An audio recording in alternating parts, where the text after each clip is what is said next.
চতুর্ভুজ কাকে বলে? চারটি সরল রেখাংশ দ্বারা সীমাবদ্ধ সমতলিক ক্ষেত্রকে চতুর্ভুজ বলে।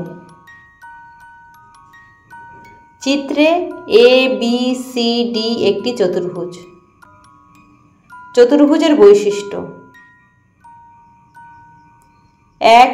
চতুর্ভুজের মোট 12টি অংশ, যথা 4টি বাহু, 4টি কোণ এবং 4টি শীর্ষ। 2. একটি চতুর্ভুজের 2টি কর্ণ থাকে। 3. চতুর্ভুজের 4টি কোণের সমষ্টি 4 সমকোণ বা 360 ডিগ্রি।